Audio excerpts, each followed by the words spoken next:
ലോകത്തിന്റെ എല്ലാ ഭാഗത്തും പ്രകീർത്തനങ്ങൾ നടക്കുക. റബീഉൽ അവ്വലിന്റെ തുടക്കത്തിൽ ഈ വിനീതനും നിയാസ് കാന്തപുരം ഉണ്ടായിരുന്നത് ന്യൂസിലാൻഡിനോട് അടുത്തുള്ള ഫിജിയിലാണ്. എൻ്റെ സഹോദരിമാരെ അവിടെ പള്ളികളിൽ വീടുകളിൽ മൗലൂദ് ചെല്ലെങ്കിൽ എന്താ പറയുക, രണ്ട് സഫായിട്ട് നമ്മള് തോലിന്റെ ദഫൊക്കെ ഉപയോഗിച്ച് രണ്ട് സഫായിട്ട് നല്ല വൃത്തിയുള്ള ഡ്രസ്സൊക്കെ അണിഞ്ഞ് അവര് മങ്കൂസ് മൗലൂദ പാരായണം ചെയ്യാം. പള്ളികളൊക്കെ തോരണം ചെയ്തിട്ടുണ്ടാകും, LED ലൈറ്റ്, വീടുകളിലും LED ലൈറ്റ് ഫുള്ള് തന്നെ. ഞങ്ങൾ ഒരുപാട് സദസ്സിൽ അവിടെ പങ്കെടുത്തിരുന്നു. അള്ളാഹു കബൂൽ ചെയ്യുമാറാവട്ടെ, അള്ളാഹു റാഹത്താക്കുമാറാവട്ടെ, എല്ലാ നിലക്കുള്ള ഹൈറാത്തുകൾ അള്ളാഹു നൽകുമാറാവട്ടെ.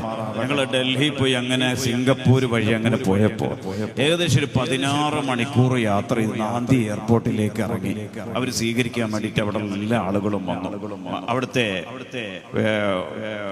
മുസ്ലിം ഇതിൽപ്പെട്ട നേതാക്കന്മാരൊക്കെ വന്ന് സ്വീകരിച്ചപ്പോൾ 16 മണിക്കൂർ ഈ ഫ്ലൈറ്റ് യാത്ര ചെയ്യുന്ന ആൾക്കാർ ഇവിടുന്ന് ദുബൈയിലേക്ക് 3.5 മണിക്കൂർ എങ്ങനെയാ തള്ളി നിൽക്കാന്ന് വിചാരിക്കുന്ന ആളുകളാണ്.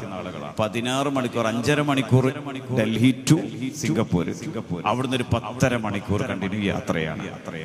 അവിടെ എത്തിയപ്പോ ആദ്യം ചോദിച്ചെന്നറിയോ, ഷെയ്ഖ് അബൂബക്കർ സാഹിബിന്റെ ഹാലെന്താന്നാ ചോദിച്ചത്. അഥവാ ഖമറുൽ ഉലമ AP ഉസ്താദിന്റെ ഹാലെന്താണെന്ന് ചോദിച്ചു. അള്ളാഹു ആഫിയത്തുള്ള ദീർഘായുസ്സ് നൽകുമാറാവട്ടെ.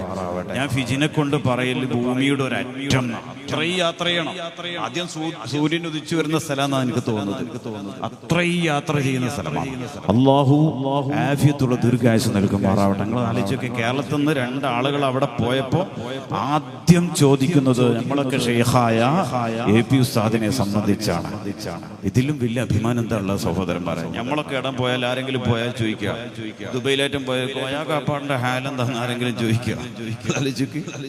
ഇതൊരു അഭിമാനമാണല്ലോ, നമ്മുടെ രാജ്യത്തിന് അഭിമാനമാണ്, വേൾഡ് തലത്തിൽ അഭിമാനമാണ്. അതൊക്കെ യാത്ര ചെയ്യുമ്പോൾ നമുക്ക് കൃത്യമായിട്ട് മനസ്സിലാക്കും.